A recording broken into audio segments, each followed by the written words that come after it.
Narito tayo ngayon upang matunghayan ang napakainit at talaga namang nagtitrending na issue ni Ate Erica. Sa pagpapatuloy ng ating istorya ay bumalik muli si Kalingap Val dahil mayroon na naman siyang bagong impormasyon na nakita at nais niyang ipakita sa mga kapamilya ni Ate Erica kung totoo ba ang mga ito. Gusto niya rin i-confirm kung sila ba ang pinapatamaan ng mga tao na nakita ni Kalingap Val Santos Matubang na nagpo-post para sa kanila. Sa isang post nga ay talagang binantaan ang tita ni Ate Erica na ipapakulong siya kaya dapat daw make sure na meron daw siyang ebidensya. Babaeng ito? Para magklaro ko lang. Apo, siya po yan. Ano ito? Apo, yung stories na sinasabi siya. Kasi may minsay din sa iyo. May minsay sa social media na basa ko lang din. Ikaw ata ang pinatamaan dito. Nandyan din po yung mga text nila sa amin. Ito po ito, dinidelete. Make sure na may ebidensya ka. At baka warrant of arrest ang darating sa iyo. Mark my word. Hindi man na pala po. Kayo ang sumira sa sarili niyong pamilya at buhay. We'll see you in the court. Baka sasablay, maubos yung ipin mo. Maubos yung ipin mo. Ha?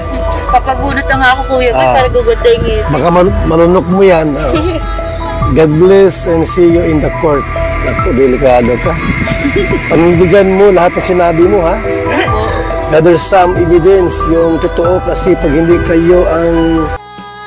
Sabi pa nga sa post na ito ay mukha daw pera ang pamilya ni Ate Erica. Talagang kailangan daw nila ng patunay at mga ebidensya dahil nais silang kasuhan ng tao na ito at baka humantong pa nga sa korte.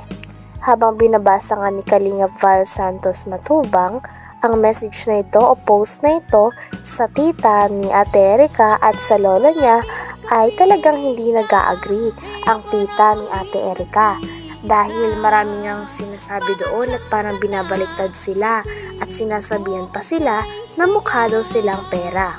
Kaya doon nagagalit ang pamilya ni Ate Erica sapagkat hindi daw sila binigyan ng pera ng mga e-lovers.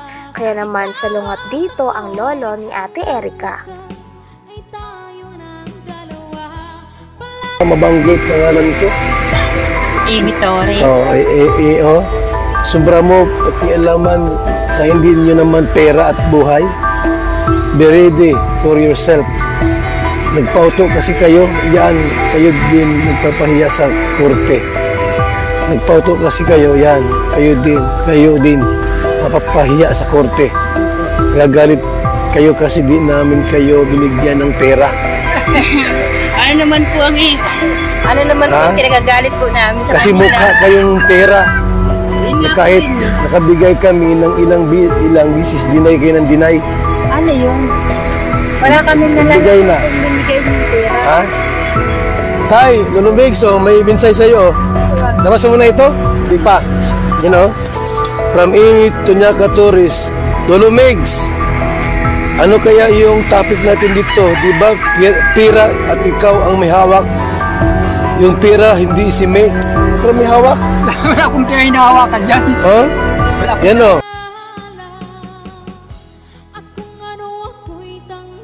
Grabe at todo nga ang pagsalungat ng lolo ni Ate Erica sa mga message at post na binabasa sa kanya ni Kalingap Val Santos Matubang.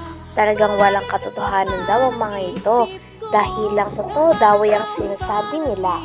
Talagang hindi nga din daw sila natatakot dahil alam din nila sa sarili nila na nagsasabi sila ng totoo.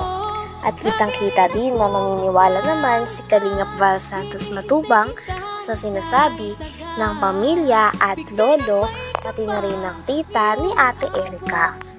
Grabe at patagal ng patagal ay mas lalo na nga umiinit ang mga balita tungkol sa issue ni Ate Erica. Sino nga ba ang talagang may mali sa issue na ito? Pira at ikaw ang may hawak. Yung pira, hindi si May. pero may hawak. Wala akong pera hinahawakan dyan. Ha? Wala akong Yan o. pera. Dahil kayo ang bumili ng mga gamit. Utos lang ni Silam. Utos yun yung si Silam. Anong gamit yung binili niyo tayo? Yung siminto, ano, yung mga agribe, yung mga ginagamit. Saan ginamit? Sa bahay din. Okay. Hindi pa mambaga kami ba na gawa ng Magkano halaga noong binigay sa'yo? lang yata yun. Tandaan lang yata yun. 100,000 Oo. binigay. Hindi man, Hmm. sa kanya naman ang gagaling. Bigyan nga sa akin. Ikaw daw ang may hawak ng pera, hindi si May. Wala sa akin, sa kanya. Siya nagbibigay ng pera pang bili ng mga Kaya ako tayo nandito para malinaw ko naman kasi baka mamiyas. Pero ang salita ko, yung pala, ikaw pala may kasalanan. Ha? Ako po sir talaga Oh. wala. Sinabi pa nga sa post na talagang parang sobra na daw ang pamilya, lalo na ang tita ni Ate Erika at ang lolo ni Ate Erika sa kanya. Kaya naman pinagtatanggol nga ng post na ito si Ate Erika at ang kanyang ate. Talagang sabi nga ng lolo ni Ate Erika ay napakarami daw maling impormasyon doon at talagang pinaliwanag din ni Lolo Miguel ang kanyang sarili sa mga manonood. Talagang marami pa nga mga bagay na hindi nalilinaw tungkol sa issue na ito, kaya mareresolba pa kaya ang mga ito? Dahil nagagalit na nga talaga si Lolo Miguel pati na rin ang tita ni Ate Erika. Talagang habang patagal na patagal ay mas umiinit na nga ang issue nito. Sino nga ba ang tunay na may mali? Ang pamilya ba ni Ate Erika o sila Ate Erika at ang kanyang ate? Namin. And more pa in the court. Bidonda ka rin. Hindi kami natatakot. Don't miss it. Oh. Nakakatotohanan lang po. You want to fix this. Ayaw niyo manahimik kasi. So, this is not a joke for us. And sorry. Sorry ha, need ko na po kasi magsalita.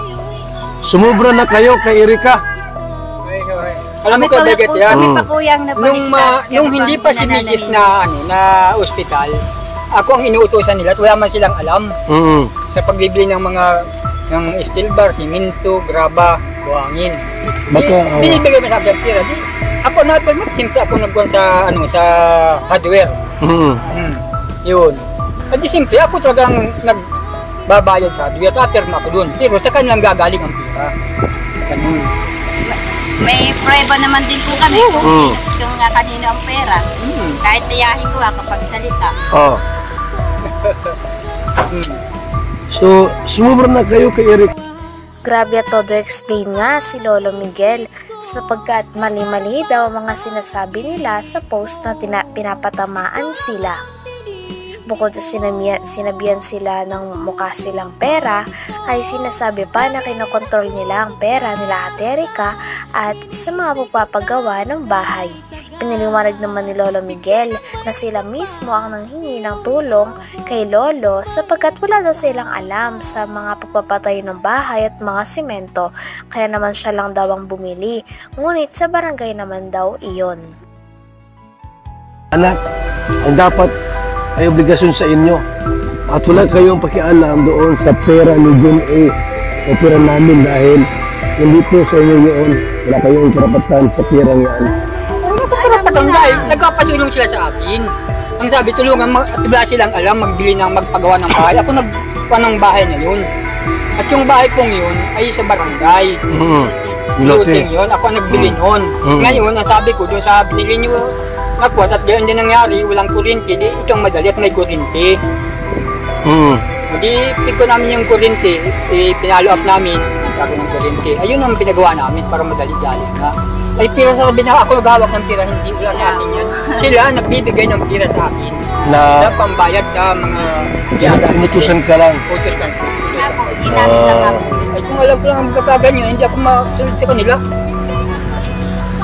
Yung ganyang ginagawa. Bakit tayo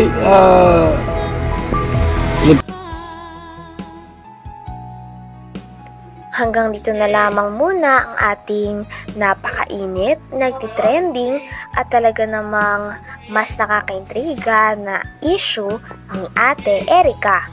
Maraming salamat sa inyong panonood. Hanggang sa muli. Bye!